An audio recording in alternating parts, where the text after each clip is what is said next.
Welcome to Watch Mojo, and today we're counting down our picks for the most horrific backstories associated with beloved 90s toys.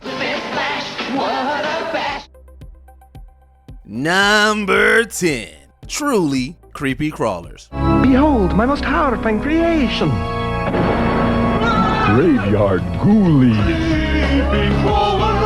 This gross out bug maker definitely feels appropriate for an era of Garbage Pail Kids and green slime, but its origin actually dates back to the 1960s. The Thing Maker line of toys, which included creepy crawlers, allowed kids to create their own yucky, squirmy, wormy crafts out of plastic goop, which they then placed into a small oven. It makes creepy crawlers, spiders, lizards, snakes, dragonflies. Make them yourself with this nice plastic goop. As you could imagine, this wasn't the safest toy for your kids because of, well, heat and fumes. Toy Max would release a safer version in 1992, but it just wasn't the same. Nostalgic parents apparently missed the smell and heat. Gross out your sister, embarrass your dad. You can be a little creep without being bad. Number 9. Scary Sky Dancers. What's cooler than a Barbie doll? A flying Barbie doll.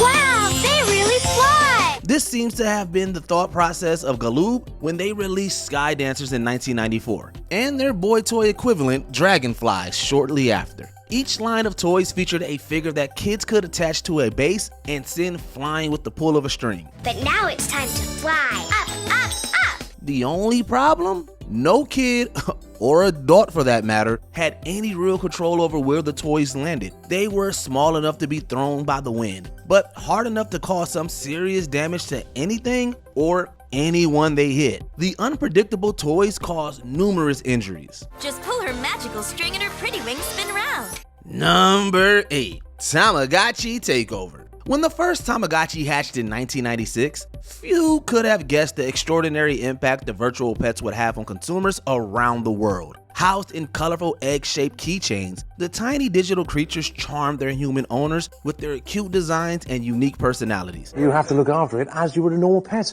For instance, there's different icons on the screen that you have to cater for. At the moment, you can see Tamagotchi telling me it wants, as it's only young, it wants a nap. There's the Z is coming up. It's also, unfortunately, Mark, this one has done a great big steaming virtual poo. It's not too good. Many even thought of them as friends. I'm so sorry. I was up all night. All my money got stolen, and I haven't had a clock since my Tamagotchi died. Unfortunately, Tamagotchis could die from neglect, and when they did, the grief was real. Kids became consumed with keeping them alive, to the detriment of their learning and their social lives. Look, Goldie! I took good care of her, and she changed again. Change? How about changing some water here? At the peak of the toy's popularity, an English pet cemetery even allowed owners to bury Tamagotchis in tiny wooden coffins. The unprecedented phenomenon inspired psychologists to study what they call the Tamagotchi effect, human attachment to machines and artificial intelligence. It's my life, my best friend, my lover, say the girls. The object of their affections is the Tamagotchi. Number 7. Choke Point. Some people may have enjoyed them surreptitiously, but this food and toy combo became one of the most infamous banned products in the United States. A toy and deliciously milky chocolate. What a good idea. The US government takes safety very seriously and banned Kinder Surprise because of the danger presented by the seemingly harmless treats. Kinder eggs are banned from import into the United States because they contain a non-nutritive object embedded inside. In 1997, the illegal import of Kinder Surprise eggs led the US Consumer Product Safety Commission to really crack down on Kinder, imposing hefty fines for those who tried to cross the border with as little as one egg. Think about that, America. Think about why you're banning me from having a chocolate egg, which has a little toy in it. Why are you banning me from eating cheese, but you're quite happy I go and take an AR-15 off the wall and do what I like with it? Number 6. Sparks Fly. Even an icon like Barbie has to change it up every once in a while. Fruit Stampede! In the 90s, Mattel introduced several gimmick-fueled dolls to the market, including Western Stampin' Barbie and Rollerblade Barbie, with skates made to flicker and flash. Rollerblade Barbie, you got something special. Unfortunately, once children began playing with these new dolls, Rollerblade Barbie's special effects were proven to be problematic. The small spark created by its skates was not as harmless as it appeared, particularly when combined with highly flammable substances like hairspray. The line was quietly canceled by Mattel and replaced with the ironically named Hot Skatin' Barbie. I'm hot skating Barbie, now I can skate like you. Number 5. Fake guns, real tragedies. Just have a look around at what's for sale in there. That's terrifying. Replicas of real-life weaponry have understandably become a sensitive subject for many Americans. Following the death of a young boy in 1988 whose toy rifle was mistaken for a real one by police, several major retailers removed toys from their shelves that really resemble actual firearms. Gray and brown models were replaced by neon colors in the hopes of preventing another tragedy. Sadly, a similar death still occurred in 1994. This time, many stores not only removed realistic-looking guns, but anything that could be modified into one. Many parents are delighted, saying the toy guns only promote violence. Some insisted that this wasn't enough. The debate continues to this day, with New York outright banning the sale of realistic toy guns in 2022. Number 4. Slip and slide mishaps. This popular summer toy is usually wholesome fun for kids, but can be dangerous for teens and adults. While Whammo's slip and slide product is only safe for children, that hasn't stopped everyone from older siblings to reckless college students from trying it out. Alas, many have found out the hard way that their weight and height were incompatible with the deceptively simple toy. It's a lot of fun to play when the spray goes all the way. By 1991, multiple serious injury reports caused the company to issue a warning via the Consumer Product Safety Commission. Okay, Bri, watch and learn. Number 3. Trampled Me Elmo. He may have been the face of friendship and childlike wonder on Sesame Street, but in 1996, Elmo was unfortunately also the catalyst for major displays of greed. Tickle Me Elmo was that holiday season's hot new toy, and by Black Friday, he was sold out everywhere. And it's a must-have for every toddler this Christmas.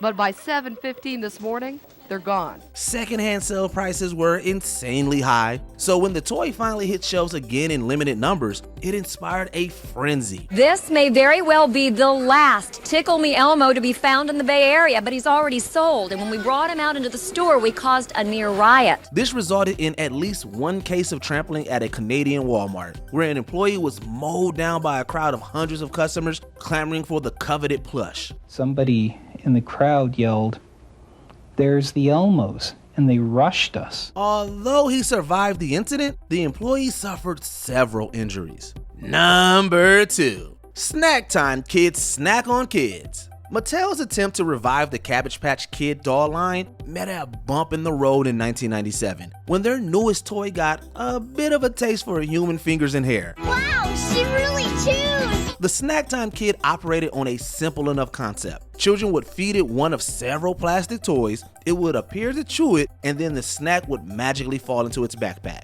The only problem? Fake food wasn't the only thing that landed in the doll's mouth. It happened, ironically, at a hair salon.